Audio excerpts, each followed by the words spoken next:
بسم اللہ الرحمن الرحیم۔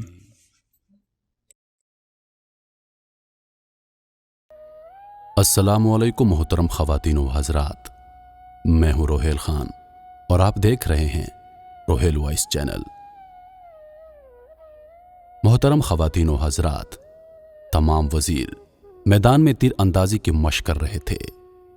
سلطان غیاث الدین بھی ان کے ساتھ شریک تھا، جو اپنے وقت کا بادشاہ تھا۔ اچانک سلطان کا نشانہ خطا ہو گیا اور وہ تیر ایک بیوہ عورت کے بچے کو جا لگا، جس سے وہ بچہ وہیں مر گیا۔ سلطان کو اس کا پتہ نہ چل سکا، کیونکہ یہ سب کچھ محض ایک حادثہ تھا۔ وہ عورت جس کا بچہ مر گیا تھا، وہ قاضی سلطان کی عدالت میں پہنچ گئی۔ قاضی سراج الدین عورت کی طرف متوجہ ہوئے اور پوچھا، کیا بات ہے، تم کیوں رو رہی ہو؟ عورت نے روتے ہوئے سلطان کے خلاف شکایت لکھوائی کہ سلطان کے تیر سے میرا بچہ ہلاک ہو گیا ہے۔ قاضی سراج الدین نے عورت کی بات پوری توجہ سے سنی اور پھر اسی وقت سلطان کے نام خط لکھا کہ آپ کے خلاف شکایت آئی ہے، فوراً عدالت میں حاضر ہو جائیں اور اپنے خلاف آنے والی شکایت کا جواب دیں۔ پھر یہ حکم عدالت کے ایک پیادے کو دے کر ہدایت کی کہ یہ حکم نامہ فوراً سلطان کے پاس لے جاؤ۔ پیادے کو یہ حکم دے کر قاضی سراج الدین نے ایک کوڑا نکالا اور اپنی گدی کے نیچے چھپا دیا۔ پیادہ جب سلطان کے محل میں پہنچا تو اس نے دیکھا کہ سلطان کو درباریوں اور اس کے محافظوں نے گھیر رکھا ہے اور قاضی کا حکم نامہ سلطان تک پہنچانا بہت مشکل ہے۔ یہ دیکھ کر پیادے نے اونچی آواز میں اذان دینا شروع کر دی۔ بے وقت اذان سن کر سلطان نے حکم دیا کہ اذان دینے والے کو میرے سامنے پیش کرو۔ پیادے کو سلطان کے سامنے پیش کر دیا گیا۔ سلطان نے گرجدار آواز سے پوچھا، اے شخص، بے وقت اذان کیوں دے رہے تھے؟ قاضی سراج الدین نے آپ کو عدالت میں طلب کیا ہے، آپ فوراً میرے ساتھ عدالت چلیں۔ پیادے نے قاضی صاحب کا حکم نامہ سلطان کو دیتے ہوئے کہا۔ سلطان فوراً اٹھا، ایک چھوٹی سی تلوار اپنی آستین میں چھپا لی، پھر پیادے کے ساتھ عدالت پہنچا۔ قاضی صاحب نے بیٹھے بیٹھے مقتول کی ماں اور سلطان کے بیان باری باری سنے، پھر فیصلہ سنایا کہ غلطی سے ہو جانے والے قتل کی وجہ سے سلطان پر کفارہ اور اس کی برادری پر خون کی دیت آئے گی۔ ہاں، اگر مقتول کی ماں صلح کر دے اور مال کی کچھ مقدار پر راضی ہو جائے تو اس مال کے بدلے سلطان کو چھوڑا جا سکتا ہے۔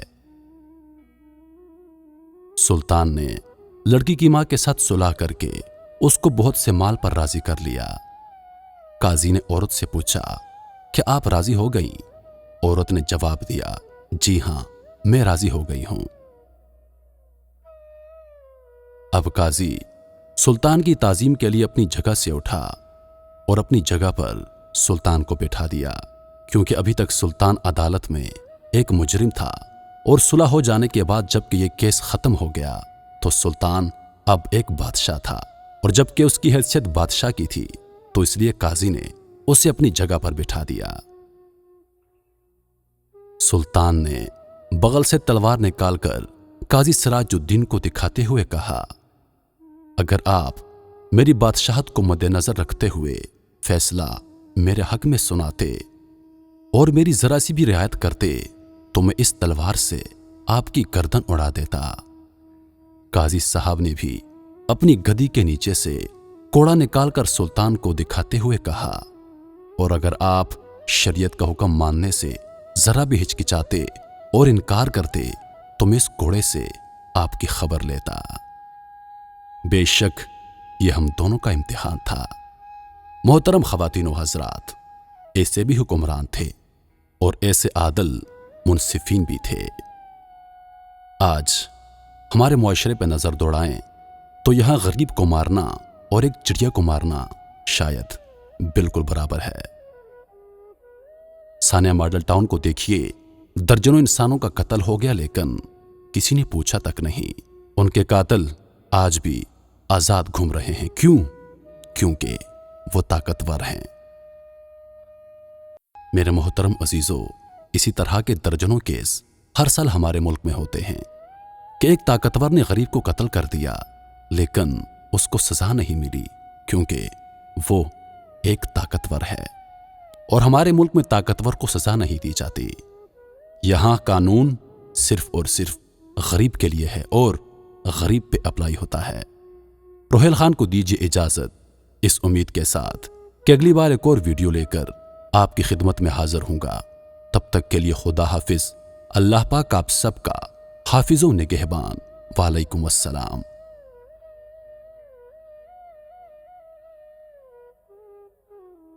مزید ویڈیوز دیکھنے کے لیے ہمارے چینل کو سبسکرائب کریں اور دن کی تازہ ترین اپڈیٹس کے لیے چینل پر موجود گھنٹی کے بٹن کو دبا دیں تاکہ ہماری ہر نئی آنے والی ویڈیو سب سے پہلے آپ تک پہنچے۔